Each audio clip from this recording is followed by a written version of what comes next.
Britain के king Charles के भाई प्रिंस एंड्रयू माउंटबेटन को गिरफ्तार कर लिया गया है। एंड्रयू को पद के दुरुपयोग के आरोप में अरेस्ट किया गया। हाल ही में एप्स्टीन केस में भी एंड्रयू माउंटबेटन का नाम सामने आया था, जिसके बाद पुलिस की जांच चल रही थी। आपको बता दें 2019 में एप्स्टीन मामले के चलते उन्हें सभी शाही जिम्मेदारियों से हटा दिया गया था। पाकिस्तान के कराची शहर में गैस रिसाव से विस्फोट हो गया, जिसमें महिलाओं और बच्चों सहित करीब 16 लोगों की मौत हो गई, तो वहीं 14 से अधिक लोग जख्मी हैं। घायलों को सिविल अस्पताल में भर्ती किया गया। विस्फोट ओल्ड सोल्जर बाजार इलाके में स्थित इमारत की पहली मंजिल पर हुआ। सुप्रीम कोर्ट ने देश में चल रही मुफ्त की योजनाओं को लेकर राज्य सरकारों को कड़ी फटकार लगाई है। सीजेआई ने कहा कि आखिर टैक्स पेयर के अलावा इन योजनाओं का खर्च और कौन उठाएगा। राशन और बिजली के बाद अब सीधा कैश ट्रांसफर पर भी कोर्ट ने आपत्ति जताई है। शीर्ष न्यायालय ने कहा कि मुफ्त बांटने की जगह सुनियोजित नीति बनाई जानी चाहिए। सरकार को रोजगार पर ध्यान देना चाहिए, लेकिन सरकारी कर्ज में होने के बावजूद मुफ्त की योजनाएं बांट रही हैं। डीआरडीओ ने गगनयान मिशन के लिए ड्रोग पैराशूट का सफल परीक्षण किया, जिसे इसरो और डीआरडीओ की टीम ने मिलकर पूरा किया। इस सफल परीक्षण से भारत को अंतरिम तकनीकी में बड़ी सफलता मिली है। टेस्ट के दौरान पैराशूट पर उतना दबाव डाला गया जितना अंतरिक्ष से लौटते समय असली उड़ान में होता है। इससे ये साबित हो गया कि भारत के पास मजबूत रिबन पैराशूट बनाने की बेहतरीन तकनीकी और क्षमता है। विशाखापट्टनम में 3 बड़े इंटरनेशनल समुद्री इवेंट्स के लिए फुल ड्रेस रिहर्सल हुई। इंटरनेशनल फ्लीट रिव्यू एक्सरसाइज मिलान 2026 और इंडियन ओशन नेवल सिंपोजियम नाम के एक्सरसाइज के लिए फुल ड्रेस रिहर्सल हुई है। यह आयोजन 25 फरवरी तक चलने वाला है। भारत में इतना बड़ा समुद्री इवेंट पहली बार हो रहा है। दिल्ली में चल रहे इंडिया एआई इंपैक्ट समिट को संबोधित करते हुए पीएम मोदी ने कहा कि एआई नौकरियां घटाएगा नहीं बल्कि पैदा करेगा। एआई हमारे काम को स्मार्ट और इम्पैक्टफुल बनाएगा और इसकी मदद से हम बेहतर फैसले ले पाएंगे। पीएम ने कहा कि भारत सबसे बड़ी युवा आबादी का देश है और ये टेक और टैलेंट का केंद्र है। पीएम ने कहा कि इस समिट का भारत में होना भारत के साथ ही पूरे ग्लोबल साउथ के लिए गर्व का विषय है। गूगल भारत में 1.35 लाख करोड़ रुपए इंफ्रास्ट्रक्चर पर निवेश करेगा। जल्द भारत में फुल स्टैक एआई हब स्थापित होगा। गूगल के सीईओ सुंदर पिचाई ने समिट में कहा कि एआई अरबों लोगों की जिंदगी बदलेगा। हमें उन क्षेत्रों की समस्याओं को सुलझाने के लिए भी उतना ही साहसी होना चाहिए जहां तक तकनीकी की पहुंच नहीं थी। अब एम्स में मरीजों के इलाज में एआई का इस्तेमाल होगा। एम्स में मेडिकल की पढ़ाई कर रहे छात्रों को भी आर्टिफिशियल इंटेलिजेंस से मरीजों का इलाज करने की ट्रेनिंग दी जाएगी।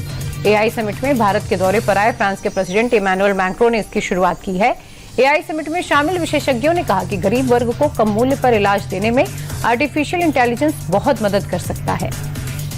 पटना हाईकोर्ट ने पक्ष और विपक्ष के 42 विधायकों को नोटिस जारी करते हुए जवाब तलब किया। जिन विधायकों को नोटिस जारी किया गया उनमें विधानसभा अध्यक्ष प्रेम कुमार, ऊर्जा मंत्री विजेंद्र यादव समेत कई विधायक शामिल हैं। इन पर चुनाव के दौरान वोट चोरी करने और चुनावी हलफनामे में गलत जानकारी देने के गंभीर आरोप हैं। संबंधित विधानसभा क्षेत्रों में चुनाव हारने वाले उम्मीदवारों ने जीते हुए विधायकों के खिलाफ याचिका दायर की थी। पटना के मसौढ़ी से दिल दहलाने वाली खबर सामने आई। यहां मैट्रिक की परीक्षा में देर से पहुंचने के कारण प्रवेश नहीं मिलने से आहत कोमल कुमारी नाम की छात्रा ने चलती ट्रेन से कूदकर आत्महत्या कर ली। उसकी परीक्षा 9:30 बजे से थी, लेकिन सेंटर पर रिपोर्टिंग की टाइम 9 बजे थी। कोमल सुबह 9:10 पर पहुंची, लेकिन उसे प्रवेश नहीं दिया गया। इस मामले में पूर्व मुख्यमंत्री राबड़ी देवी ने सरकार को दोषी ठहराया और कहा कि जिसने छात्रा को प्रवेश नहीं दिया उस पर एक्शन हो। 22 फरवरी से यूपी के मुख्यमंत्री योगी आदित्यनाथ का विदेश दौरा हो रहा है। मुख्यमंत्री 23-24 फरवरी को सिंगापुर और 25-26 फरवरी को जापान में रहेंगे। योगी का ये दौरा यूपी को $1 ट्रिलियन की इकोनॉमी बनाने के मिशन का हिस्सा है। कोशिश ज्यादा से ज्यादा विदेशी निवेशकों को यूपी में निवेश के लिए लाने की है और दिलचस्प बात यह है कि विदेश दौरे के लिए सीएम योगी के पहनावे में कोई बदलाव नहीं होगा। वही भगवा कुर्ता धोती और जूता सिंगापुर और जापान में भी सीएम योगी की पहचान रहेगी। डिप्टी सीएम ब्रजेश पाठक द्वारा बटुकों को सम्मानित करने पर सियासत गर्मा गई। सपा प्रमुख अखिलेश यादव ने ब्रजेश पाठक को सोशल मीडिया पोस्ट के जरिए टारगेट किया और कहा कि लगता है वो जाने वाले हैं, ये जानते हैं। वहीं शिवपाल यादव ने कहा कि ब्रजेश उसी सरकार में डिप्टी सीएम है जिसने शंकराचार्य का अपमान किया था। दूसरी ओर बटुकों के सम्मान को कांग्रेस विधायक आराधना मिश्रा ने डैमेज कंट्रोल बताया। स्वामी अविमुक्तेश्वरानंद ने एक बार फिर सीएम योगी पर निशाना साधा। मुख्यमंत्री को कालनेमी बताते हुए असली हिंदू होने पर फिर से सवाल उठाए। शंकराचार्य ने कहा कि उन्हें सत्ता में रहने का नैतिक हक नहीं है। डिप्टी सीएम ब्रजेश पाठक के बयान को समर्थन करते हुए अविमुक्तेश्वरानंद ने कहा कि वो एक व्यक्ति का पाप धो रहे हैं, लेकिन उनके पास कार्रवाई करने की शक्ति नहीं। बॉलीवुड डायरेक्टर रोहित शेट्टी के घर फायरिंग के मामले में मुंबई क्राइम ब्रांच की टीम एक्शन में है। आगरा से 5 आरोपियों को दबोचा गया है। पकड़े गए आरोपी इंस्टा पर रील देखकर लॉरेंस गैंग से जुड़े और फिर कम समय में पैसा रुतबा पहचान के चक्कर में गैंग के लिए शूटर बन गए। आरोपियों की निशानदेही पर हथियार बरामद कर लिया गया है, जिससे रोहित शेट्टी के घर पर फायरिंग की गई थी। पुलिस के मुताबिक सभी आरोपी आगरा के रहने वाले और पहले से किसी बड़े आपराधिक रिकॉर्ड में शामिल नहीं है।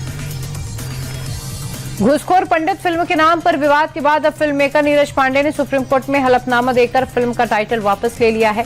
नीरज पांडे ने कहा कि किसी की भावनाओं को ठेस पहुंचाने की मंशा नहीं थी। फिल्म का किसी धर्म, जाति या समुदाय से संबंध नहीं है। पिछली सुनवाई के दौरान सुप्रीम कोर्ट ने नीरज को फटकार लगाते हुए नए नाम के साथ आने के लिए कहा था। लॉरेंस बिश्नोई गैंग में ड्रग सिंडिकेट के आरोपों से जुड़ी लेडी डॉन खुशनुमा अंसारी उर्फ नेहा को पुलिस ने अरेस्ट कर लिया। आरोपी नेहा लॉरेंस गैंग के गनमैन बॉबी कबूतर की गर्लफ्रेंड है। बॉबी कबूतर लॉरेंस गैंग को हथियारों की खेप मुहैया करवाता था।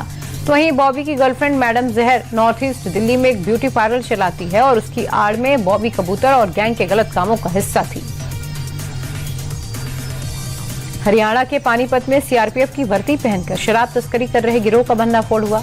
आरोपियों ने नीले रंग के कैंटर पर आगे पुलिस लिखवाया हुआ था। पुलिस ने 2 तस्करों को पकड़ा है, जिनके पास से फर्जी आईडी बरामद हुई। कैंटर से शराब की करीब 500 बॉटल्स मिली हैं। पुलिस का कहना है कि आरोपी शराब की बोतल से बैच नंबर मिटाकर सप्लाई करते थे, जिससे इससे ट्रेस करना मुश्किल हो रहा था। कानपुर में शिक्षा के नाम पर करोड़ों की ठगी का मामला आया है सामने। जांच में ये पता चला कि गिरोह ने 9 राज्यों में अपना जाल बिछा रखा था, जहां पर देश के 14 विश्वविद्यालयों के नाम पर फर्जी मार्कशीट, डिग्री और प्रोविजनल सर्टिफिकेट बनाकर लाखों में बेचा जाता था। पुलिस ने अब तक 4 आरोपियों को गिरफ्तार कर लिया है, जिनसे पूछताछ हो रही है। पुलिस का कहना है कि जल्द ही पूरे सिंडिकेट को नेस्तनाबूद कर दिया जाएगा। यूपी के बिजनौर में महिलाओं ने पूर्व नगर पालिका सदस्य शमीम अख्तर और उनके बेटे को दौड़ा कर पीटा। पुरानी रंजिश के चलते पड़ोसियों ने इस वारदात को अंजाम दिया है। हमले में शमीम अख्तर और उनके बेटे को गंभीर चोट आई है। बताया जा रहा है कि इससे पहले भी दबंगों ने उनके परिवार के साथ मारपीट की थी और मामला जब कोर्ट पहुंचा तो दबंगों ने समझौता करने का दबाव बनाया और मना करने पर दबंग भड़क गए। शमीम अख्तर और उनके बेटे को जमकर पीटा। वृंदावन के बांके बिहारी मंदिर में सेवादारों और हाई पावर कमेटी के बीच दर्शन स्थल को लेकर विवाद गहरा गया। कमेटी जहां भगवान बांके बिहारी के दर्शन का समय बढ़ाने और उनको जगमोहन में विराजमान करना चाहती है, तो वहीं गोस्वामियों का कहना है कि ये परंपरा और मर्यादा के खिलाफ है। वहीं बुधवार को जब दोपहर के समय गोस्वामी समाज जगमोहन पर पहुंचा तो उन्होंने गर्भगृह के गेट पर बंद जंजीर को लेकर आपत्ति दर्ज की और कहा कि आज तक मंदिर के गेट पर जंजीर नहीं बांधी गई।